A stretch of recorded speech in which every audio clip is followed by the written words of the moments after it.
obviously the next topic on everybody's lips is the immutable migration. So I know we had some technical development difficulties there that we have overcome. Is that correct? Yes, that is correct. And actually, just before I get into it, I just wanted to give a big shout out to some of the people in the community.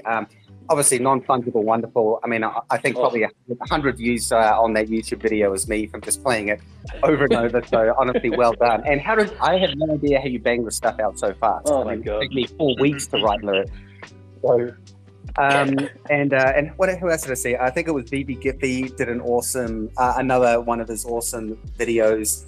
And also just a shout out to everyone in the community who I've spoken to about, Master Collector program, even the OBI utility. I find it really valuable just getting feedback directly from people in the community about, things they like or things they don't like, and, where we should be heading. So just a big thank you to everyone for that.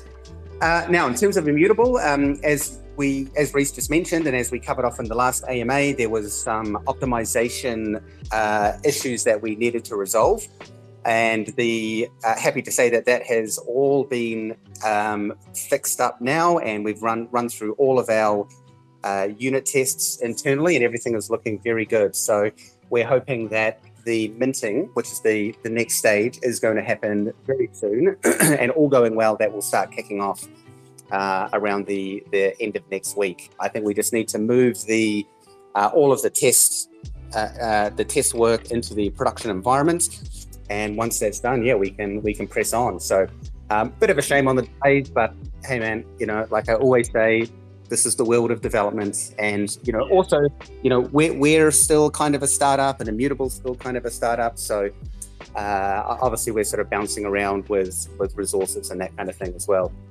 For sure. And anyone who's been following Immutable will see that they've rolled out some pretty mega announcements lately, partnership with TikTok and things like that. So, as startups, obviously that resource base gets spread pretty thin sometimes. But and just so people know that the integration that we do with Immutable is very different to what their standard integration is, because we have a very different business model in the sense that we have 1 foot in crypto, 1 foot out of crypto. We obviously have licensor agreements that we need to comply with.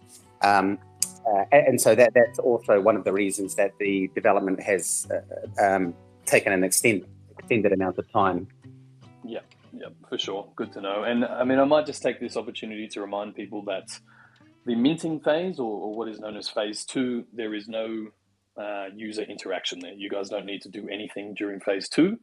And if I'm correct, we will take the market offline for a few hours when that migration is taking place. Hopefully keep that window as short as possible, but there will be a window there where the market is offline. So being aware of. The developers have had said 2 or 3 hours. So I think, as I mentioned last time, I've noted that down as 4 or 5 hours. So we'll just see how it goes, but we'll obviously try to minimize that impact, and we'll do it at a time where there's the least amount of activity on VeVe, which, to be honest, is a very small window. Yeah, these days. Yeah, I was going to say, I don't know that we picked that, but as always, guys, we will release plenty of updates, announcements, information, just to let everybody know that is taking place, and not to panic. So good to hear that is around the corner. Another thing that I think is around the corner is the Gem to Fiat cash out and MTL. How are we going? Should I make a joke right now about the fact it's coming out, or is that too sensitive? It's too sensitive. It's been too big a week. No, Gem to Fiat is going very well. So we anticipate that we will be opening up to the first users by the end of next week. We've got everything is basically built and developed on our side. Same deal. It's been through the testing. There was the integration with the banking partner did end up taking longer than we had anticipated. A lot of that is due to the banking partner we're using down here in New Zealand. If people don't know, New Zealand's currently on countrywide lockdown due to COVID.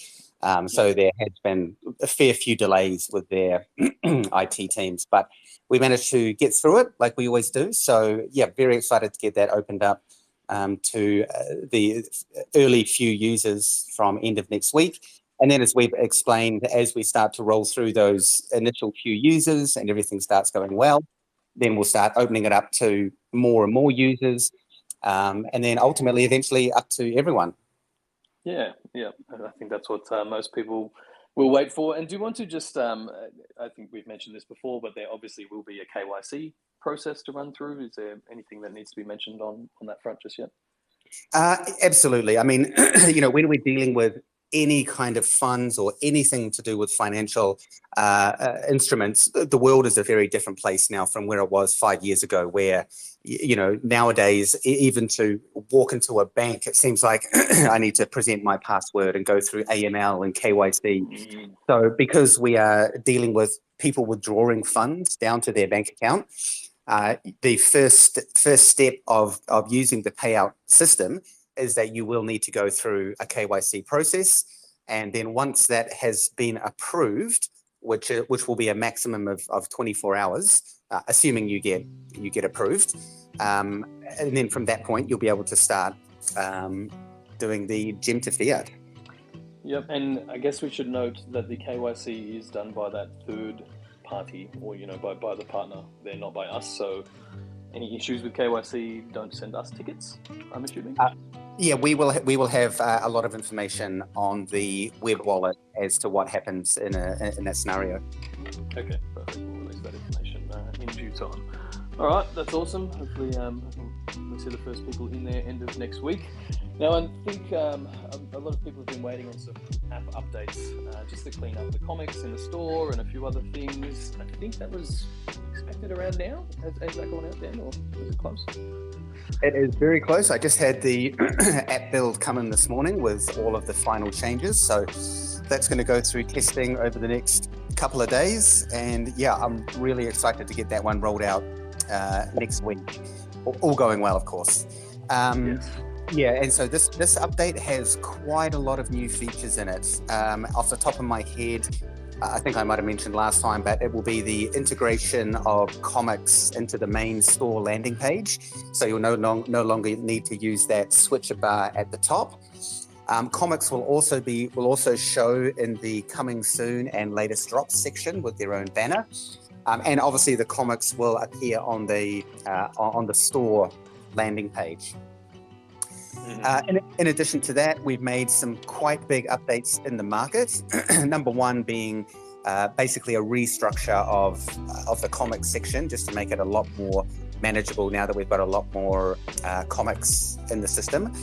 And those updates also extend to collectibles as well, where now that there are just so many thousands of listings on in the market, we've now moved to a more vertical scrolling list, so it's a lot easier to see and find either the edition or the price that you're looking for in the market. So yeah, really looking forward to rolling that out and then getting some feedback. Of course, this is version 1, so there'll no doubt be some tweaking and evolution of the updates, but overall it's absolutely a step in the right direction.